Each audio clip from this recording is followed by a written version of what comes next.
I went to that bastion of truthful knowledge and what? And all honest people. And all honesty. Yes. And honest advertising. Yes. Facebook. Marketplace.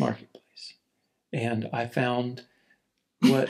I hope y'all laughed just then, because this is about how it's about to go.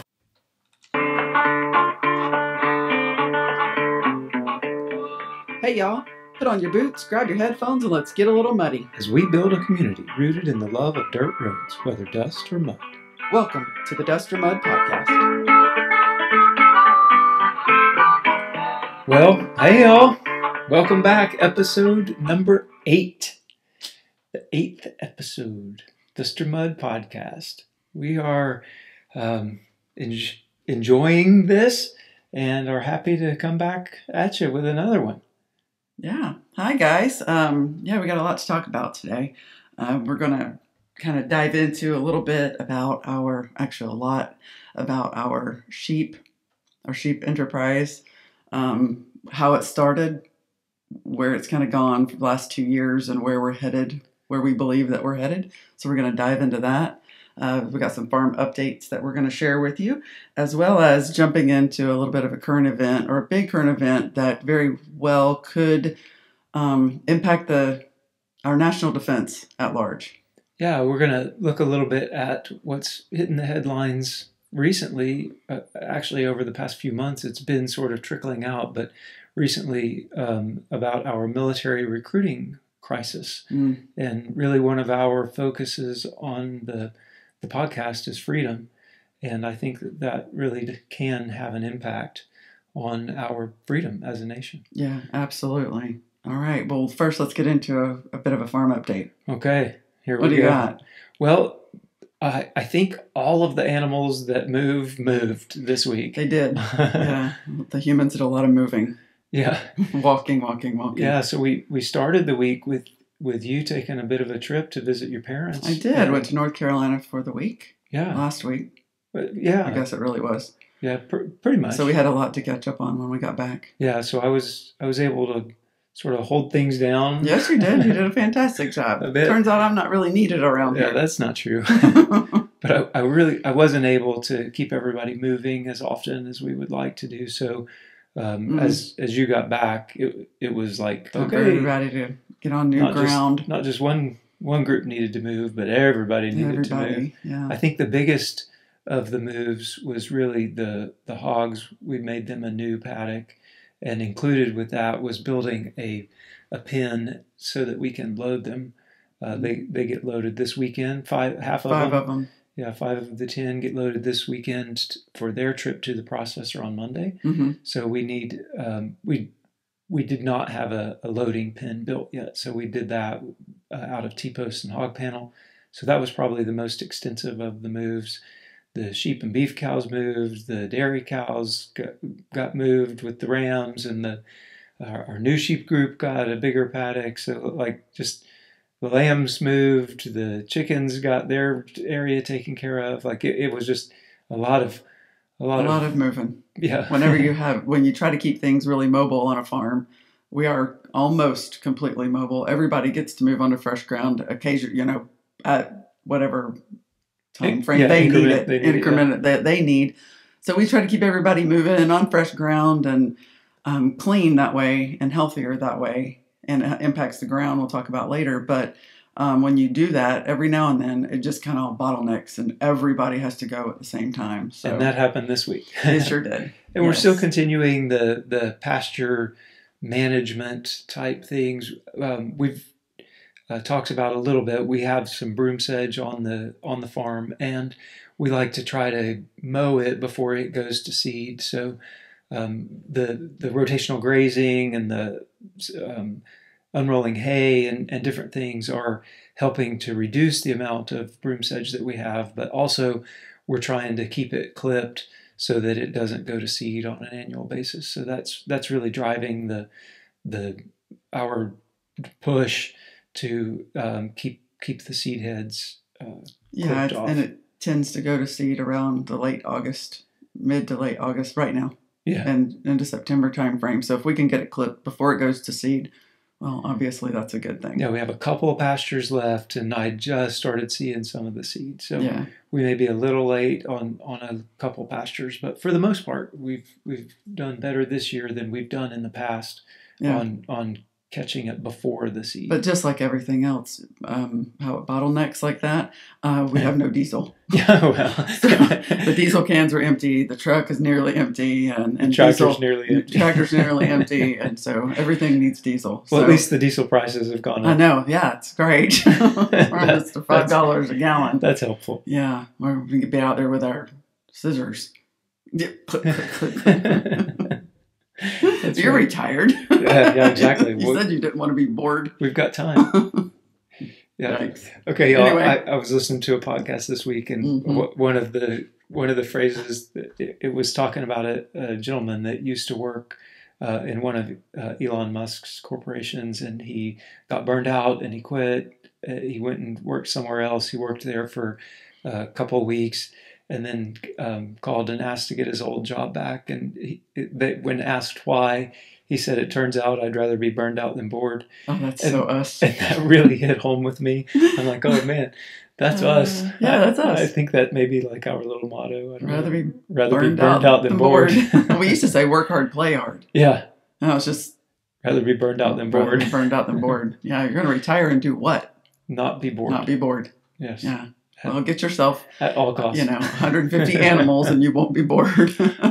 Yeah, we've got at least that. Yeah, at least. Anyway, so that's kind of it for the farm update. Everybody moved. We should be coming over into a slower time as winter gets here. But in order to get to the slower time for winter, we've got to get through this last push of late summer, early fall, and get the rest of the chickens grown out, get the new chickens going so that we can raise them for next spring, get things processed, more things processed. It's going to be a real sprint here towards the end as we get to, closer to fall/winter, and then we can kind of slow down a little bit. Yeah, it hit me yesterday, I guess it was, that as of today, we're getting another round of beef chicks. So as of today, we will have 6 different groups of poultry. Yeah. Next week, we get our layer chicks. So 1 week from today, we'll have 7 different groups of poultry going. Yeah. We've currently got 4 different sheep groups going. We've got 2 different pig groups going. We have 2 different cow groups going. It's a lot this minute. We've got to have to consolidate soon, but first we've got to get things grown into freezers. Yeah. When that happens, everything will calm down. It's a lot right now. But between now and then, we just have to keep at it, humping it always. Yeah. Yeah. So, speaking of pasture management and the techniques that we use in order to, increase the quality of the pastures and productivity of them, one of the things that we use are our sheep. And that's kind of where we started with our sheep. So let's dive in a little bit to our sheep enterprise as a little bit of a segue into that. Yeah. So pasture management. We've talked about it before. We did not grow up farming. No. So our knowledge of sheep was really zero when we started this whole thing. Now, growing up, we had cows and been around them, and pigs and been around them, and horses, although we don't have them. So we had been around animals and farm animals also, but sheep were never really part of our life at all. But the folks that we considered as our mentors, although not in-person mentors, as we were getting into this, the Greg Judy, Joel Salatin, Justin Rhodes, they all talk about sheep and the importance of sheep.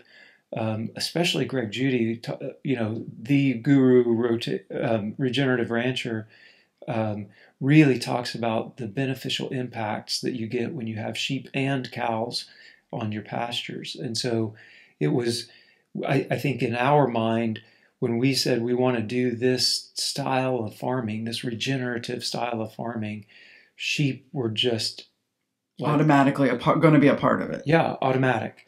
And we've talked about goats. We had talked about goats, and there was so much negative about being able to contain them and control over the goats that we were like, wow, I don't know that we can deal with that, at least not yet. Right. And so we like automatic sheep. Yeah. And the thought process behind that automatic to get sheep was regenerate the pastures. Mm-hmm. We have pastures with poor soil, with bad grass, and we want to take care of that. We want to make it better. Mm-hmm. And the way to do that in a regenerative fashion is put ruminant animals on it, mm-hmm. of some sort. I mean, bison. Put something there. Yeah. And so that was our mentality, I believe, when we first started. Was although we don't know anything about these guys, we think that they are going to be very important for regenerating the pastures, and that was our focus. Okay, yeah, it sure was. And we got here, and we had a lot of vegetation that needed to be eaten, and so we said we either have to start mowing, or we didn't have a tractor at the time. We got one soon, but that seemed like a waste to us. Yeah. We either start mowing or we get something that can eat this. And what can we get? Well, right now, we can get sheep. And before we go any further, the kinds of sheep that we got, these are not the curly, woolly sheep. And there are multiple different, obviously, breeds of sheep, but there are two primary kinds. One are woolly. They do not shed their wool. You have to shear them. The other types of sheep are hair sheep. They still have wool, but it's straight. It's more like hair, but they shed it. And so every spring, summer, they shed their hair. So we are not out there shearing sheep, just for those who don't know the differences in sheep kinds. That's correct. And hair sheep are raised primarily for their meat. They're meat sheep. Exactly. Yes. So when you eat lamb, you are typically eating an animal that is around 8 months to 12 months old. You're 12 months old, and they're a meat sheep. They're a hair sheep. Yeah. So that's what we decided we wanted to raise, because not only can we get the benefit of them on the pastures, but maybe we could also grow some lamb. We like lamb. Other people we know like lamb. Although a small market in our mind, maybe we could go ahead and raise some and have the meat as well. Yep. So it was going to be a twofold benefit. That's right. So when we got here, pastures were just overgrown, like crazy amounts of vegetation. And so there was a sense of urgency on our part for getting started. Mm-hmm. Like, let's get going, regenerating these pastures. We can see that the quality is low and the vegetation, though, is high. Let's get things on there to start eating and peeing and pooping and trampling and doing all of the things that we've heard and read about and learned about. And we're very eager to get going with. Eager to. We're looking at bad pastures, and we're eager to get them changing. That's right. So they're not going to change by themselves. We knew that we didn't really want to do the market thing. Yeah. Not really into it. Not saying that there's a place for it, and I understand it, and I don't really. I mean, like not looking to debate the market. No. But we didn't want to go there to get our animals. What we wanted was to be able to know the flock, to know where it came from, know what kind of animals they were, what are their pluses and minuses. Like, we really wanted to know about the animals. We wanted some history behind the animals so that we knew. Because when you do go to a market, you don't know where they've come from, what's the situation been. And we just wanted it to we wanted a little bit more information. Right. So I went to that bastion of truthful knowledge and what? And all honest people. And all honesty. Yes. And honest advertising. Yes. Facebook. Marketplace. And I found what... I hope y'all laughed just then, because this is about how it's about to go. I found what just appeared to be too good to be true. It was exactly what we were looking for. It was a group of sheep that were closed flock, pasture only, parasite resistant, no foot problems, no problems shedding. Like it was all of the things that we had read about and learned about. And this is amazing. This flock, the person was just getting out of the sheep business. It's almost a flock of unicorns. It was. That's what it was. Well, it turns out. You're right. Turns out. And, this doesn't exist. To add, to sweeten the deal, they would deliver them for free. Yeah. Well, I think Joel Salatin once described the auction. Yeah. And he said, if you're looking around, if you're at the auction, you're looking around for who's the fool, it's probably you. Yeah. Yeah. If you're wondering, it's probably you. And guess what? Well, on Facebook, it might be the same way. They did deliver them. They did? They sure enough did. We didn't get taken by the just send a deposit. No. They brought sheep. They brought the sheep. Yeah. They were sheep. There were sheep that got off of the trailer. They unloaded them. And we, as I already said, didn't know much about sheep. So the sheep got unloaded and we looked at them and said, it's not exactly what I was expecting. No. There were... all your little spidey senses start going off like, this wasn't the picture of the sheep that I had in mind. They were sheep. They were hair sheep. They were mostly Katahdin sheep. We could tell that. But the folks were eager to leave, and so we paid them, we wrote them a check, and off they went.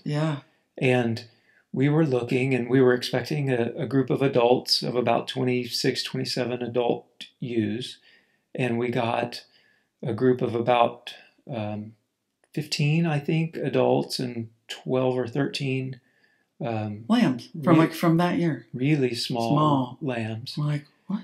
And quite a few of them had what we now know is the sticky from the market. They put little stickers on them. That glob of glue. And they use glue to glue the stickers on. Again, they didn't teach us that. No. Quite a few of them had that. They all had the metal scrappy tags, which means that they've been through the market. Like things that we know now that we didn't know then. So anyway, live and learn. Here they go. They showed up. We had a pen ready for them. The calming pen that we talked about last week. It was up and ready for them. And they got off of the trailer and started calming. Within 30 minutes, one of them was so calm that it died. It died. I looked over and there's one dead, one of the little ones, and I was like, oh my goodness! Now we know. You can get that. Sheep don't travel well, and we don't know where these guys had come from or how long they'd been on a trailer. Knowing what we know now, I would say they've been on a trailer at least 24 hours, based on the way their stomachs. Yeah, and so with that in mind, we're like, oh no! But we're done with these people. The deal was pretty well done. Now we would just say, no, put them back on the trailer. Now we did contact them, and they answered the phone the first time, and we're like, oh no, everything's good. Oh, we'll come and replace it. We'll come and replace it. Never saw them again. And then that was the end. Yeah, so they didn't answer the phone anymore. So all people in agriculture are not of the utmost honesty. Yeah, so that was our first real lesson in sheep, I think, and it can be a broader lesson to agriculture or farming in general, or even life. There are people out there that are unscrupulous and they're wanting to steal your money. Absolutely. And I mean, they did deliver sheep, but it was nothing like what they advertised. No, there was definitely some false claim advertisement. They were coals. It was an entire trailer of coals that they had gone and picked up very, very cheap and flipped them at top dollar, and we lost on that one. So a lot of them have since culled themselves. We don't, and so after learning that, we said, nope, we've got to go see them. We've got to go get them ourselves. We've got to talk to these people. Obviously, what is it? Something about fool me once. Right, shame on you. That's right. Shame on me. That's right. Let's go do that again. Right. So learn from our mistakes quickly. We're going to go get some other sheep. Then we went there. We purchased them. We talked to the owners. We got two very good groups, and they did, for the most part, really well. Yeah. So now we've got about 75 ewes, and I don't know, 70 acres worth of grass that needs to be eaten. We didn't have any cows at this time, so we were using the sheep. And then let's start moving them. Yeah. Right. And we talked about during the podcast about our relationship, about Yes. us learning how to set up the paddocks Right. and how to do the rotation with the sheep using electrified nets, and how do you take a 164-foot net and put them together in a 10-acre pasture, and like doing the whole thing, around. moving them around. And so one of the main things, because it was so overgrown, was that we had to mow first the areas where the nets were going to be, because we couldn't put our guardian dogs in with the sheep yet. They were just puppies. And so we were using the electrified netting as protection for the sheep, because we know there's predators in the area. And we just didn't know how large that predator pressure was. Yeah. So we were trying to keep them protected. We were concerned and started rotating them using nets. Yeah, using nets, moving them every day, giving them small spaces and high impact. And it worked really well. Yeah. They really did impact it. Our pastures have gotten better because of it. And so that goal was met. Yeah. I think back, to close out getting that first batch of sheep. Within a couple of weeks, I think it was about 6 or 7 of the younger ones ended up dying. And we had taken them to the vet. The vet, like one of them died on the way to the vet. Did a necropsy on it, and it turned out that the entire group of them had pneumonia. They did. They came to us sick. Yeah, they were very sick when they came to us, and some of them were unable to recover, and some of them did recover. They did. They stayed little for a long time, but then they've grown up, and we called them little pygmy sheep, but little or dwarfs or whatever. We've all sorts of little nicknames for them, but they did grow up. They have grown up quite well. Yeah. On grass only, and produce babies. That's and right. have, they're really strong. Yeah, that's right. The strong survive. Yeah, the survivors have done really good. Yeah. So go forward a little bit with the sheep. We use them to pasture. We know we've got some good genetics, some mixed genetics, and some not so good genetics. Yeah, so we don't have a barn. All of our sheep are outside. And one of the groups that we bought in the fall, we found out when we picked them up, had been with a ram. And so we ended up having some lambs in the wintertime, in the dead of winter. On pasture. Not a great idea. I wouldn't recommend it. A couple of those lambs survived out of the few that were born. I mean, we didn't have a whole lot born, but there were some that froze. And we knew that was going to be a risk and a consequence to our situation, and the fact that they had been exposed. Yeah. And we didn't want that necessarily, but we did want the use, so we went ahead with it. And they've done, and then that really well. That first, we bought rams that late fall, and put the rams in with the ewes in December, so that we knew that we wouldn't be lambing until April. So, like the ewes that we controlled when they were bred were going to be bred in December, January, and then they would be lambing in April, May. Sheep are pregnant for 5 months. Yeah. So you can time this within about 3 weeks. If you put them in on December the 1st, roughly, you can bank on May 1st. April 1st. They're going to start lambing, and you'll lamb for several weeks. So that all your lambs are born basically at the same time, and you got a lamb crop. That's right. And we only do that once a year. Yeah, so we did that, and then everybody was doing pretty good. We fed them hay through the winter. Everybody was doing all right. We lost some during the winter just due to the cold, and they were old and sick when they came to us. Some of the coals cold themselves. Yeah, and so it's difficult for old, sick ewes. I mean, they were cold already, right? Yeah. So somebody else had said these sheep aren't good enough. But if I look at the positive side of it, they were here for quite some time, and they ate grass, and they peed, and they pooped, and they added biology to the soil, and so they did fulfill a mission of, as they came to the culmination of their life. A sheep only lives about 7, 8, 9 years. Depending. So they were a couple of them are really old. Anyway, so they did add. Yeah. So we had our first lamb crop starting right around the first part of April, and That as was advertised. yeah, as advertised. That was amazing. Yeah. Lots of little lambs running around, Yes. and that was really cool. Lambs start bouncing and running at about 2 weeks of age, Leaping everywhere. and that was The spring. one of the more enjoyable things we've ever witnessed on the farm. Yeah. Was the spring lambs once they really get energetic about 2 weeks of age. Boing, boing, boing, Yeah, boing. they parkour off of the moms and off of trees and rocks and they anything. run like Yeah. they get little posses going, man. And they Yeah. just run. So that They're was cute. that was really cool. They're cute. And then as we got further into the summer, the moms started getting drawn down a little bit. Their condition was going down a bit. That happens. It happens. I think it's about a half pound a week that they start losing on their condition, and so they start, or is it more than that? Anyway, they start losing condition as they're nursing, and so mom started losing condition. The lambs actually started getting sick that time, and we had decided that we were going to go all natural. You know, keep them moving every 3 to 4 days means that they can't be. We break the parasite cycle so that parasites aren't going to really be an issue for them, and that's all that we will need to do in order to keep the lambs alive and thriving, keep the ewes alive and thriving, is move them. We gave them mineral and water and grass and moved.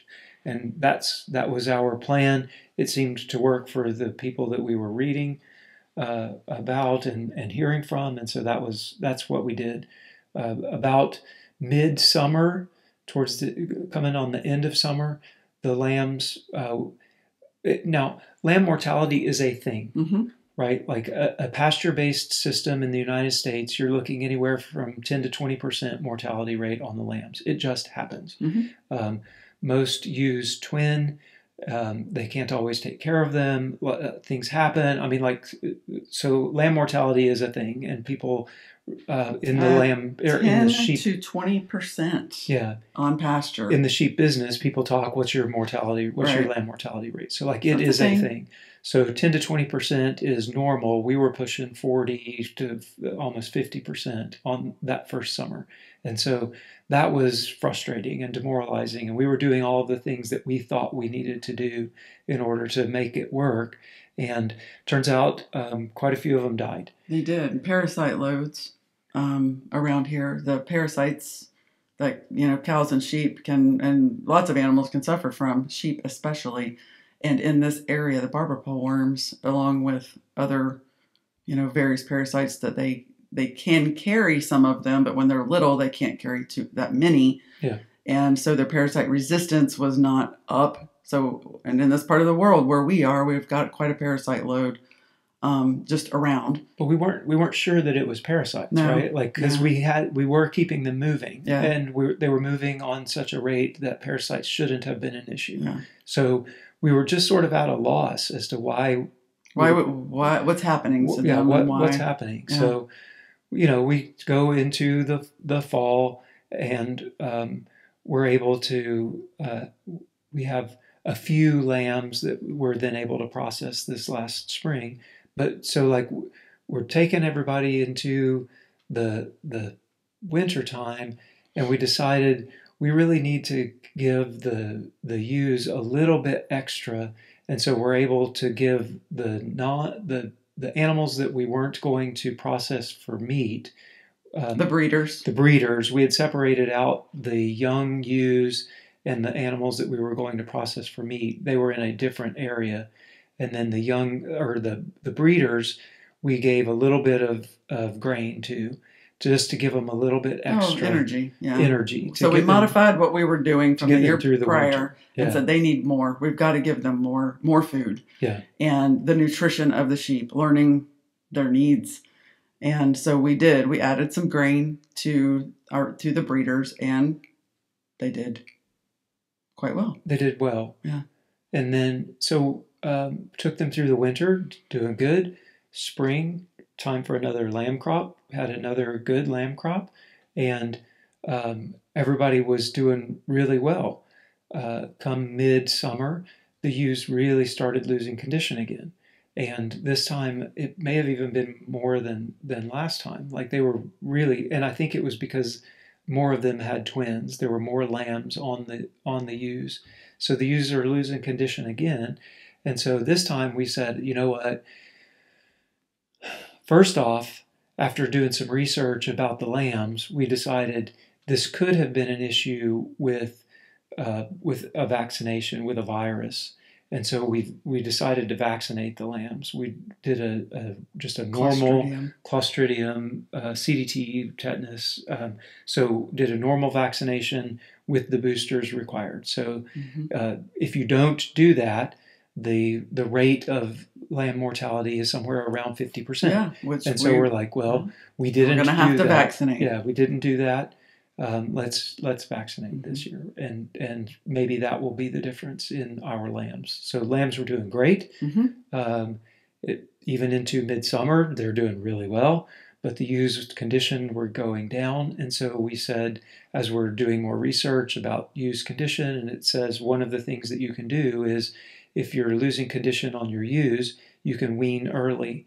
Wean your lambs early, get them off, let the ewes recover, and that is a potential fix for that. And so we did. And it did help the ewes. Yeah, and so we weaned.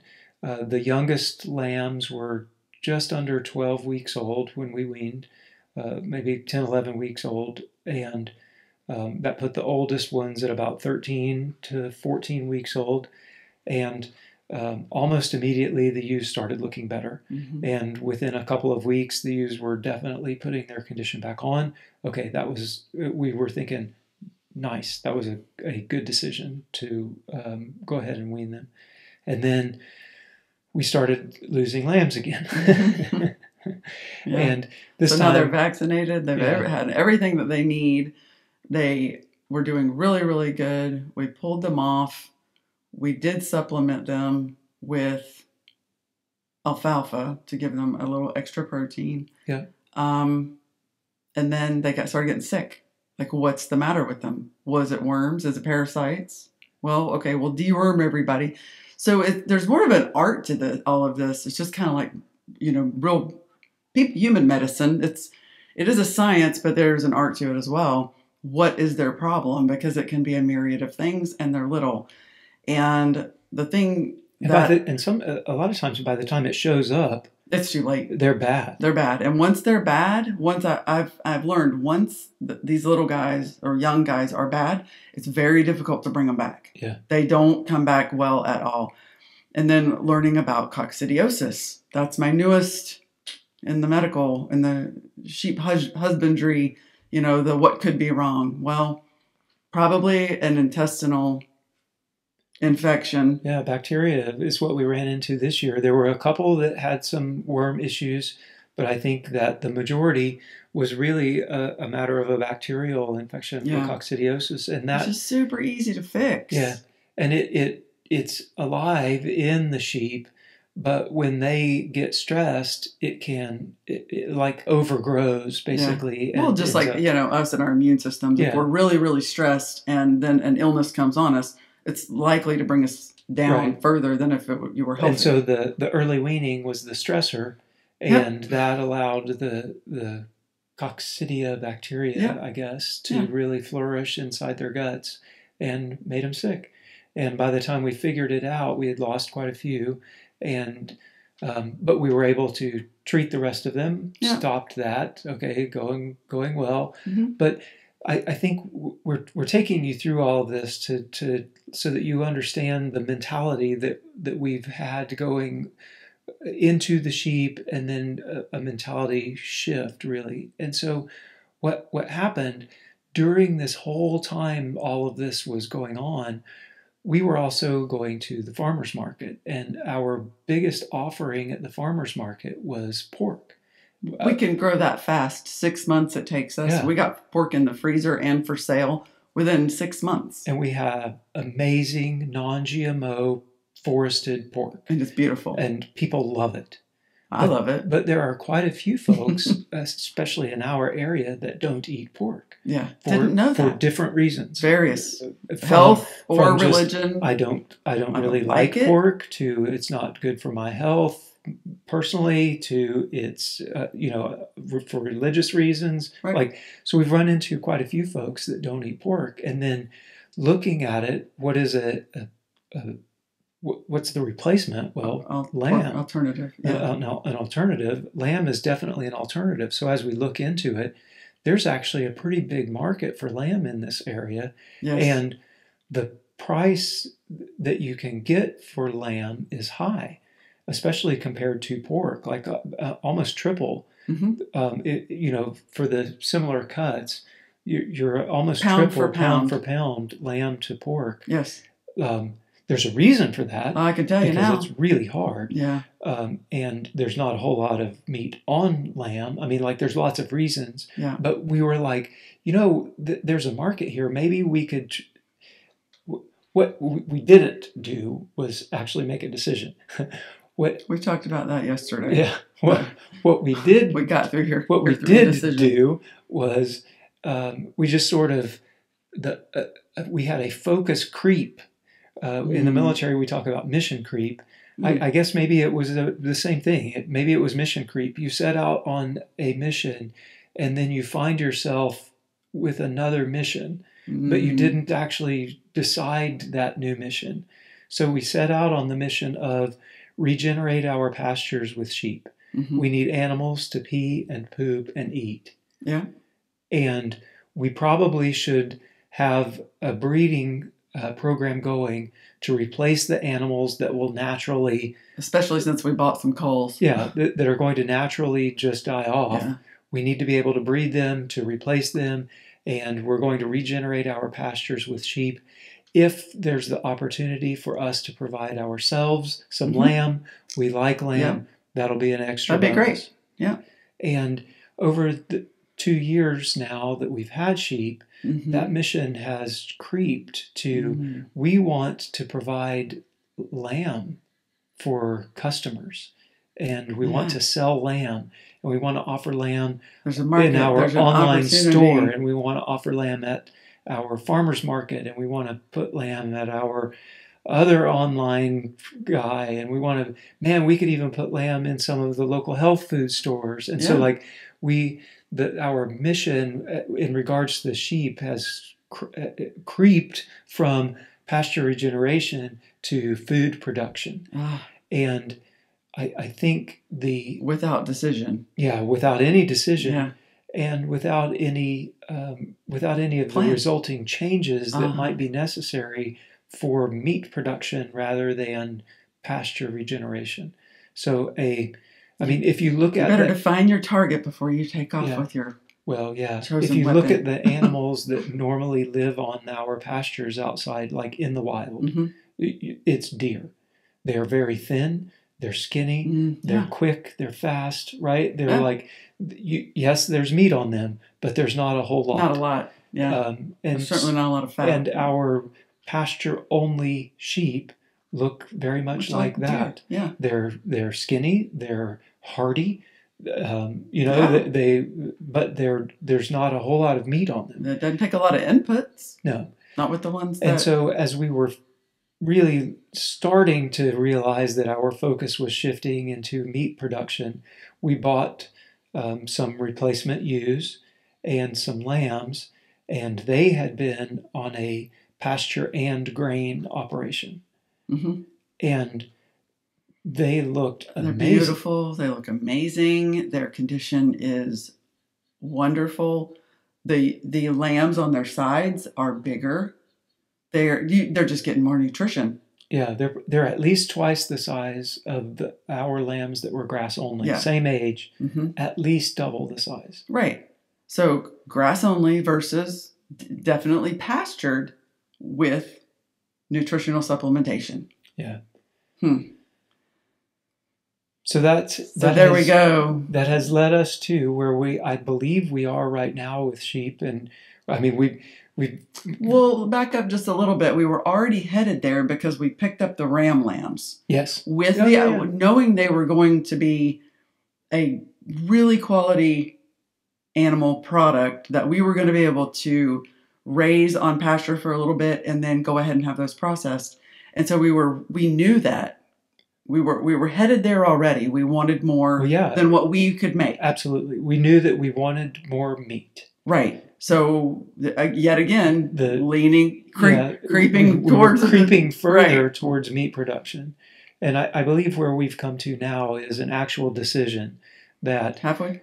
Yeah. Okay. That I think, unless we're selling them all, I don't know. but I think we've come to a decision that the sheep on this farm, we're really shifting the focus from regenerating the pastures, which is an entire grass mentality, like meaning the health and welfare of the grass, to a meat production, lamb meat production, where the entire focus is on the sheep and what's best for them and what allows the most meat production out of the available sheep. With a pasture management style as part of the program. Absolutely. Because we're not building barns. No. And growing sheep like that. No, that's true. There's a vast difference. So we're going to use the resource. We're going to use the resources and the pastures that we have available. We will still move them during grazing seasons. Yeah. They will be out there doing what sheep do, living like sheep live, doing sheep things. That's right. We're not going to house them anywhere. Right.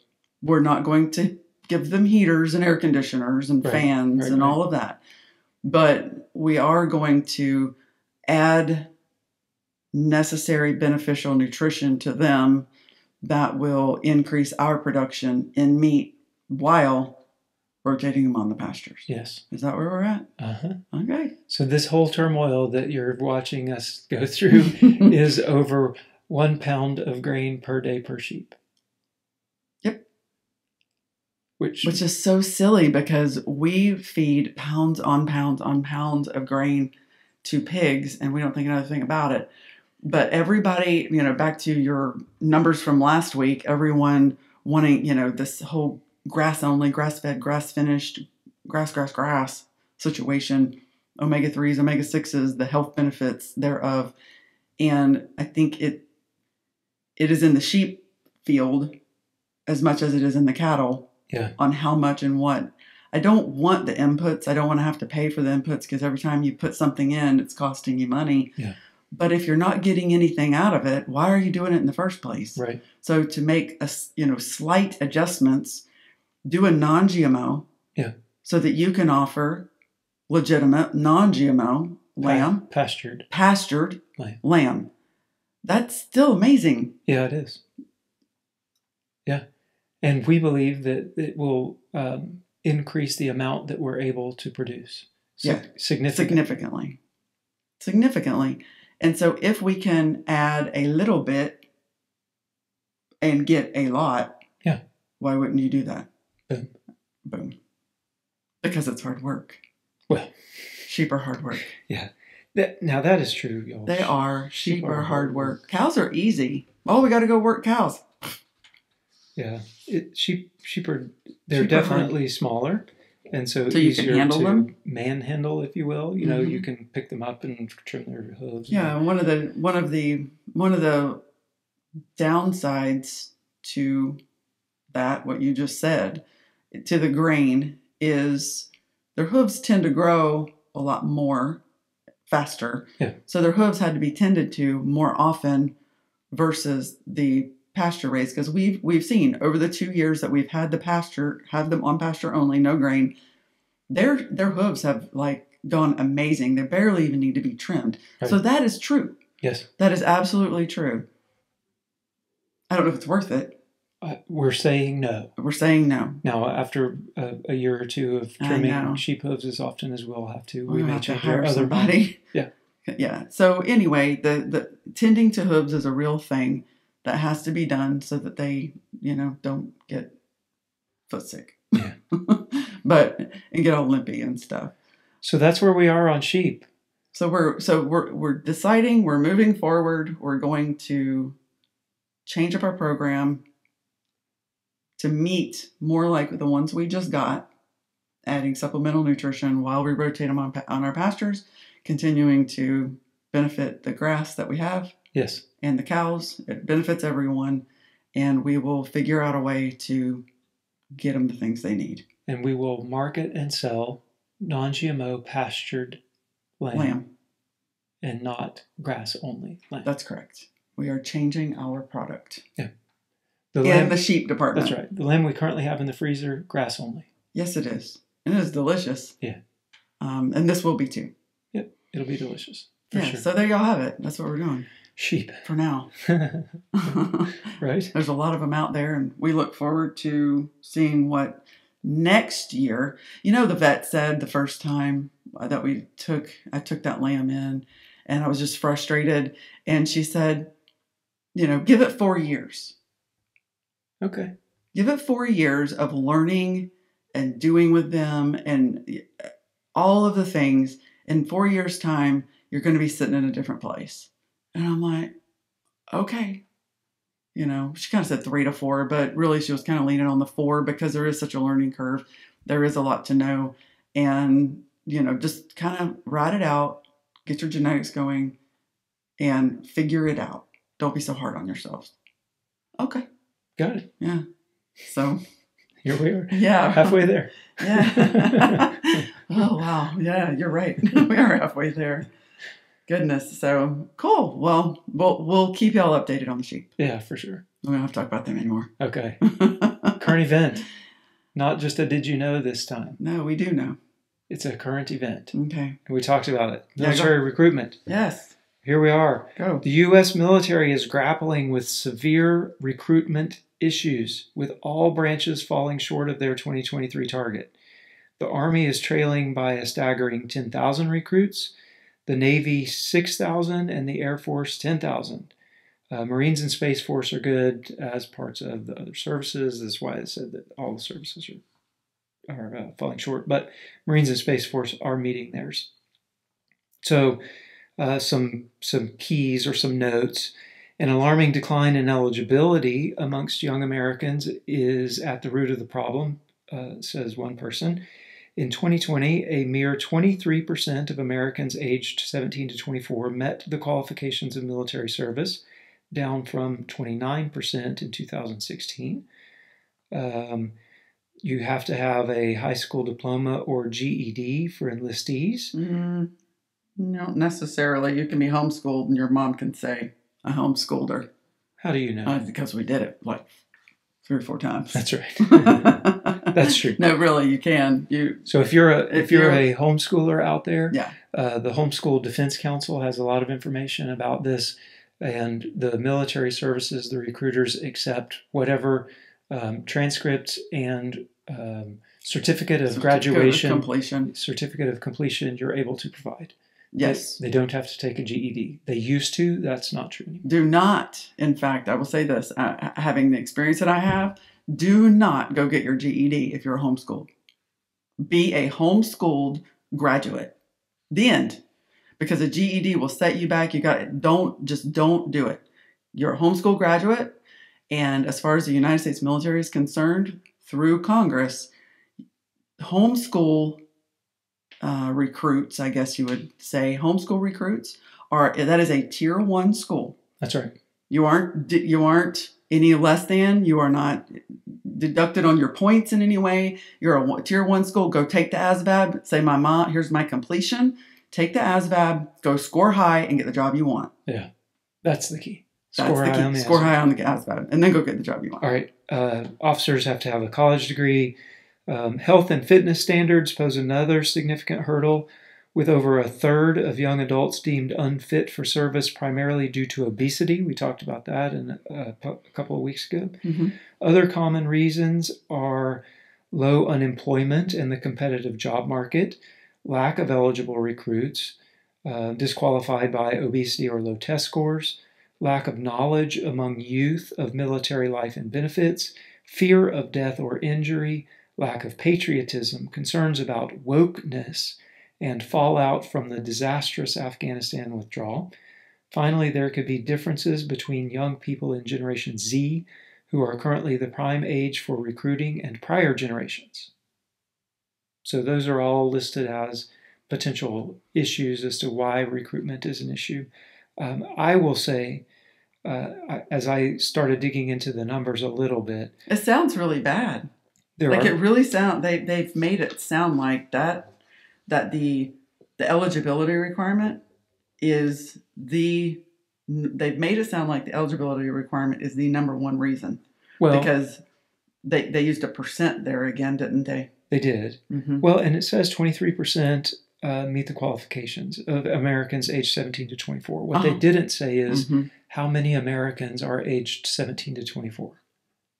No, they didn't. And that number is 30 million Americans 30 million are Americans. aged 17 to 24. They also didn't say how many recruits do the services need combined and on an annual basis. And that number is 160,000.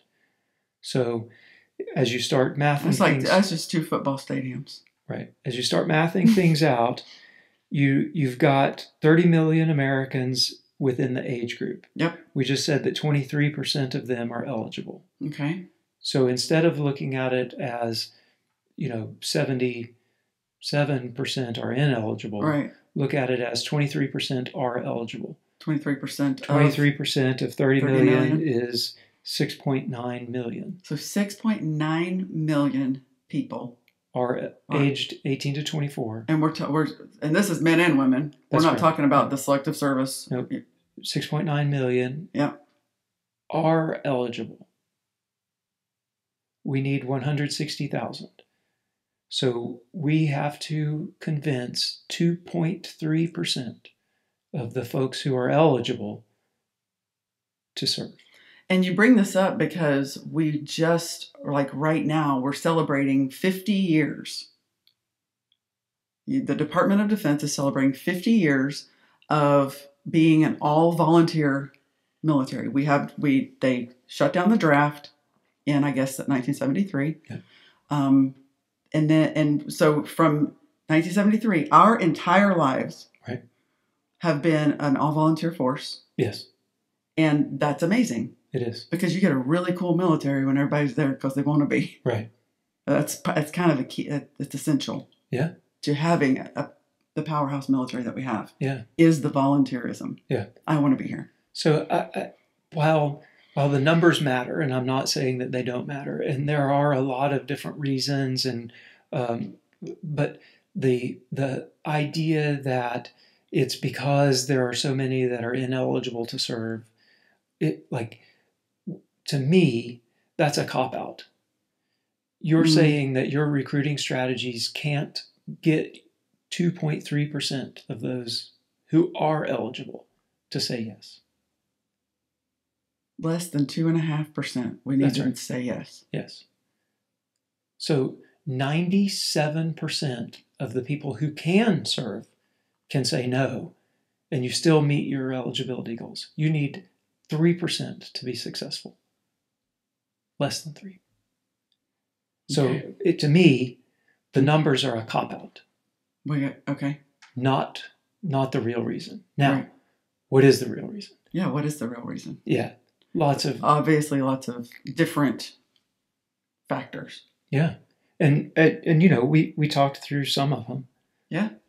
What you're competing with a job market that for every job that's available, there are about 1.5 people looking. No, I'm sorry, I just said that backwards. Yeah. For every person looking, there's a job and a half for them. Right. So go get the job where you want. Why am I going to choose to go into the military with all the sacrifice that's there? Why? And just a completely different way of life. Why am I going to choose that over working a job in the private sector? Yeah. Some of the folks really talk about the fact that there are a lot of people in America that don't know anyone that has been in the military. That's crazy. So unlike World War II, really, where like everybody had family, that were in the military, and the patriotism that was involved in, stopping Hitler and fascism and Japan. I mean, like World Wars. World War, right? Yeah. And so yes, my father, grandfather, uncle, brother, served. Yes, Yeah. there was, everybody knew that, and all of the thoughts and feelings and emotions that go along with that. Um, the numbers that have served as a percentage of the population have definitely gotten lower, Yeah. to where now there are definitely folks that don't know anybody that's been in the military. Mm-hmm. And so all you see is what's in the headlines about the military. And they brought up a couple of those. It's the Withdrawal from botched Afghanistan. withdrawal from Afghanistan. The woke Which was not the policies, military's fault. the woke policies of the military. Right now, Congress can't pass a budget. The federal government's going to shut down. The military's going to have to work for no pay. I mean, like, these are the types of headlines that you're seeing. Mm-hmm. So you've got negative headline, negative headline, negative headline, and I don't know anybody that's been in the military. And I can't figure out why we can't get anyone to come sign up. Yeah. Mm. So to me, I think that probably has a whole lot to do with it. So maybe we need to start a new campaign. For years, it was go to college, be the first of your be the first, generation in your family to go to college. Yeah. Be the first generation in your family to serve your country. Yeah. That'd be an interesting campaign, wouldn't it? Renew the tradition. Renew the tradition. The legacy. Yeah. Our kids have served. They do serve and have served. I was the biggest recruiter that you could probably that anybody knows without being paid to do it. Yeah, for sure. But I know the benefits. I live the benefits. That's easy. When you know what the result is going to be for somebody, it's easy to tell them, yes, go do this. It's going to be good for you. Yeah. But if you don't have anybody telling them that, right. If you don't have somebody just really pushing them towards something that's going to be a positive on them and they're going to be a positive on the institution, we need people like you doing this job. If you don't have people doing that and pushing that generation to go do that thing, I don't know why anybody would. Yeah. Let's start a new campaign. Be the first generation to join the military and serve your country. And I don't say that in jest. I'm serious. Yeah. So definite impacts on our freedoms. Yeah. Because we have an all-volunteer force, and I believe that's the best way to go, as you brought up. It matters to all of us that the services are not meeting their recruiting goals. Yeah, because we're going to have a military. Yeah, one way or the other. You don't ever make that up, right? Like no, the 2022 gap is a gap forever now. Yeah, we saw that. You can't add 2022 recruits in 23. No. And so now we have 22 gaps. We have 23 gaps. So it's a compounding issue. It seems to me that if they can't get their proverbial crap together on what their messaging is towards the young people, to Gen Z, then if they can't start doing something, then they'll have to do something. Who's the they that you're talking about? The powers that be, Congress. Okay. They're the ultimate numbers people. Yeah. They're the ones that say how many we have to have, how many we need. Well, I mean, I know the services have their inputs. I understand that. But by and large, Congress is the one that can say, I know y'all don't want to, but you, sir, and you, ma'am, and you, sir, and you, sir, y'all are all going into the Army. They could say that. And I'm not saying that. I'm just saying if push comes to shove, that's what they'll do. If they can't get their recruiting right over time, that you can't go on too long. This 50 years will come to an end and they'll just start drafting people. Yeah, possible. Well, you get into a skirmish big enough that we can't do, then, I mean, you have to, and we all know that, and that's why we have the selective service. But the point being, if we're gonna have military. Right. Whether people choose to go or not. Whether the services get the right people in there or not. They'll go find somebody. Yep. I think. Yeah. No, they will. They will. So, more, yay. Well, we're doing our part. We did our part. Kids are doing their part. Got several kids overseas. Yeah. Other kids, other places. Yeah. Anyway. In the event that you have a child that's looking for a job, please go see your recruiting station. The United States Air Force and other branches are always hiring. Yeah, right. Right? For sure. There's no reason for kids to not have a job, a place to live, clothes to wear. They will even give you clothes to wear. Food to eat, and education benefits with 30 days off a year. I do not know a company that does 30 days off a year. The first year. The first year, straight out of, well, you're probably earning them before you get there. You start in basic. Yeah. Day one, you're earning 30 days off a year. Yeah. Our daughter works for a large corporation that everyone knows, and she's worked there for a year. She's a full-time employee. She has full benefits, great insurance program, good education benefits. I was surprised. It's taken her a year to earn 1 week off. Yep. So that's a pretty good benefits package. Yes, it is. Yeah.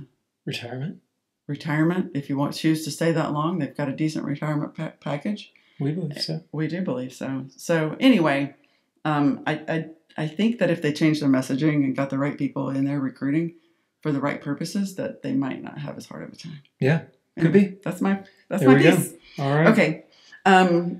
So recap. We're changing our sheep. Yeah. We're going to start making meat. Food production. Food production. We're going to talk about that next week a little bit. I know we're not actually talking about it, but I want to add that to some of our numbers from 23. Yeah, great. Yeah. Yeah, so next week, independence, the power of freedom and individualism.